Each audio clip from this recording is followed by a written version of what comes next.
and I welcome the opportunity to present Budget 2024 alongside my colleague Minister Donoghue to the House here today. Budget 2024 is the first budget I will deliver as Minister for Finance. It is an enormous privilege to serve in this historic office, and I have a deep sense of the responsibility that comes with it. As Minister for Finance, it is my role, working with colleagues, to balance the needs of our society today while ensuring the well-being of our economy for generations to come. The budget will provide further support to individuals, families and businesses at a time when the cost of living is high. The budget will also provide for new investment in the public services on which we all depend, and continue to invest in the infrastructure we need for the future, including the largest home building programme for many decades. It will reaffirm the importance of our enterprise economy. It will ensure there is opportunity for all, while providing a safety net for those that need it. By any measure, Ireland is a modern, successful country, but we know we can do better, and we will. The annual budget is about setting out how we can help with the needs of today, but it is also about planning for the next 10, 20, 30 years. We have a window of opportunity now that we must grasp. Budget 2024 marks a step change in how we plan for the future by putting in place a long-term plan that will make the economic future safer for all. Today I am announcing two new funds. The Future Ireland Fund, with a potential to grow to over €100 billion by the middle of the next decade, will help to protect living standards and public services for current and future generations. Separately, €14 billion will be put aside in the Infrastructure, Climate and Nature Fund by 2030 to allow for sustained levels of investment in infrastructure in the event of economic downturns and to support climate and nature-related projects. These funds are vital to help future-proof our economy and our public finances, and I will outline more detail on these new funds shortly. Ceann Comhairle, this government has navigated the Irish economy through unprecedented challenges: Brexit, the pandemic, the war in Ukraine, and rates of inflation not seen for some 40 years. With the appropriate government support, our economy has rebounded strongly. There are many positives, including a country at full employment with a record high of over 2.6 million people at work. And this success should not be taken for granted or put at risk.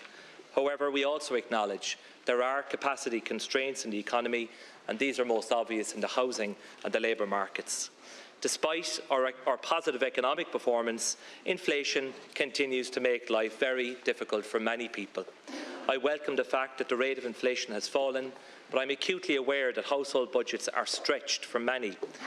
That is why we are providing assistance in this budget, with an emphasis on those who need it the most. Ceann Comhairle, Budget 2024 is being framed against a backdrop of considerable global uncertainty, both economic and increasingly geopolitical. The outlook for the global economy has deteriorated, and as one of the most economically open countries in the world, international developments have immediate repercussions for Ireland. Our key export markets are experiencing an economic slowdown, and this has impacted on our recent export performance. While the Irish economy is in a strong position today, I am all too well aware of the potential risks that may materialise from global events or sectoral shocks. Ceann Comhairle, in the decade preceding the pandemic, inflation averaged just 0.5% per year. In 2022, inflation averaged over 8% across the year. This has a real bearing on the everyday lives of people and businesses throughout the country. The recent interest rate increases have also had a negative impact on many households and businesses. Thankfully, since this time last year, inflation has eased, with the most recent data showing inflation of 5% in September. I expect this trend will continue in the coming months, improving real household incomes and purchasing power. For many, the impact of inflation resulted in a deterioration in living standards in the last year. I expect living standards will improve for the vast majority in the next 12 months, with incomes growing faster than the rate of inflation. My department estimates an average inflation rate of just over 5.25% for this year. For next year, inflation of 2.9% is projected. We are now finally seeing a decline in consumer electricity and gas prices, albeit at a slower rate than we would like. And I know as we head into the winter, energy bills will be to the fore of people's minds. And this is why the Government will once again be stepping in to provide direct help with household energy bills. My department estimates that modified domestic demand, MDD, a proxy for the domestic economy, will grow by 2.25% this year. For next year, we project it will also grow at the same rate. GNI Star, a deglobalised measure of national income, is projected to grow by 2% this year and next, broadly in line with the path for modified domestic demand. These forecasts have been endorsed by the Irish Fiscal Advisory Council. I am acutely aware that fiscal policy must be carefully designed with inflationary pressures in mind. Careful management of the public finances has allowed the Government to provide €12 billion in direct assistance to help deal with the cost of living pressures since the beginning of last year. In Budget 2024, I believe we have struck the right balance between providing support for our economy and society while not unduly adding to inflation. This House has heard me on many occasions referencing the vulnerabilities of our public finances. My department is forecasting tax revenue will reach €88.3 billion this year. For the first time in a number of years, this is a downward revision for 2023 compared to earlier expectations. This is due to lower than expected corporation tax receipts, which, as we know, fell sharply in the summer. It is, of course, a highly concentrated revenue stream, and it's important to note that our strong income tax receipts are also highly correlated with our corporation tax receipts. My department estimates that windfall corporation tax receipts now stand at around €10 to £12 billion. It is clearly welcome that our public finances are in a relatively strong position, especially given the level of support that has been made available by government over the last number of years. However, growth in tax receipts in 2023 was notably more modest than in recent years, and this is also expected to be the case for next year. I can inform the House that we are projecting a general government surplus of €8.8 billion, or 3% of national income this year, and €8.4 billion, or 2.7% next year. It is incumbent upon this government to ensure that while welcoming the strong surplus, we also acknowledge that if we were to remove windfall corporation tax receipts, we would record an underlying government deficit of €2 billion in the current year. Therefore, we must use windfall receipts wisely and not allow them to fund permanent expenditures. Sovereign borrowing costs have been on an upward trajectory and have in recent days risen to levels not seen in over a decade, as markets appear to be absorbing the higher for longer message coming from global central banks. The Irish 10-year yield is currently 3.3%, considerably higher than it was at this time last year. The structure of Irish public debt, with long maturities and strong cash balances, means the debt service bill should stay quite stable for the coming 3 to 4 years, but costs are likely to rise later in the decade as low coupon debt matures and it is refinanced at likely much higher rates. Our debt is moving in the right direction. On the current path, we will be below €200 billion by the end of the decade and lower again as a percentage of national income, but this does not mean that we can be complacent. The Government decided in the summer economic statement to temporarily adjust its medium-term spending rule to reflect the reality of the economic backdrop that we are now experiencing. Net core public spending will increase by 6.1% next year, rather than the 5% originally set out. This decision reflects the fact that inflation is projected to be above trend for next year. Assuming inflation falls to more normal levels, core spending will be allowed to grow by 5% from 2025 onwards, in line with the medium-term budgetary strategy.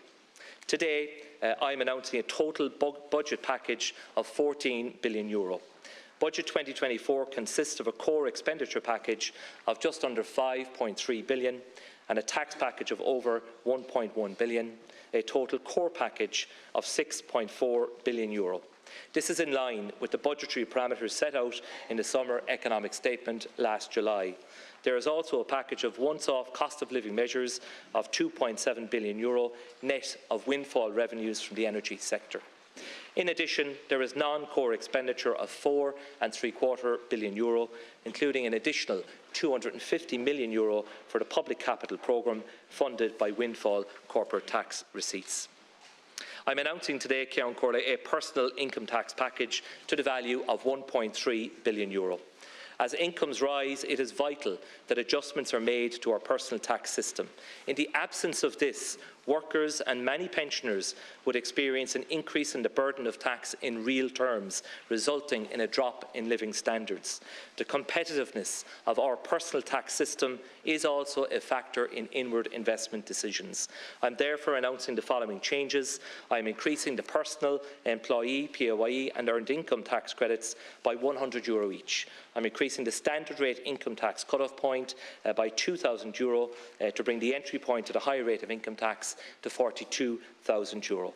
I am reducing the 4.5% rate of USC to 4%, the first reduction in USC rates in 5 years. Following government approval this morning, as of 1 January next year, the national minimum wage will increase by €1.40 per hour to €12.70 per hour. Therefore, to ensure that such workers remain outside of the higher rates of USC, I will be raising the entry threshold to the 4% rate to €25,760 in line with the increase in the national minimum wage. A full-time worker on the minimum wage would see an increase in their net take-home pay of approximately €2,300 on an annual basis. The total value of the USC changes I'm announcing today amounts to €350 million next year and €400 million in a full year. It represents the largest USC package since 2016 and, taken together with the income tax changes I'm announcing, will provide much needed assistance to taxpayers across all income levels. Taking the example of a single person earning €46,000 in 2024, they will see an increase of over €2,000 in their net income as a result of cumulative income tax and USC changes since 2021. This year's budget has a particular focus on tackling child poverty. I'm making a number of further taxation changes to assist families with children. I'm increasing both the home carer tax credit and the single-person child carer credit by €100 and increasing the incapacitated child tax credit by €200. I'm extending the USC concession, which applies to those who have a medical card and earn less than €60,000 per year, for a further 2 years until the end of 2025. I will now address some of the other elements of the government's cost of living package, Ciaran Corley. I am proposing to extend the 9% reduced VAT rate for gas and electricity for a further 12 months. It's estimated that consumers will save an additional €90 for electricity, and those who use gas will save an additional €62 on average during the 12-month extension. I am conscious that the price of petrol and diesel for motorists have increased in recent weeks, driven by volatility in international oil prices. I've therefore decided to defer the final tranche of the fuel excise increases, which are due to happen at the end of this month. I will restore the outstanding amounts of 8 cents on petrol, 6 cents on diesel and 3.4 cents on marked gas oil in 2 equal instalments on 1 April 2024 and 1 August 2024. I will introduce financial resolutions on both these matters later this evening. In last year's budget, the government introduced a rent tax credit to support renters. As of the end of September, over 290,000 rent tax credit claims have been made, with close to €166 million claimed to date, and I'm pleased to be in a position to increase the value of the rent tax credit from €500 per year to €750 per year for 2024.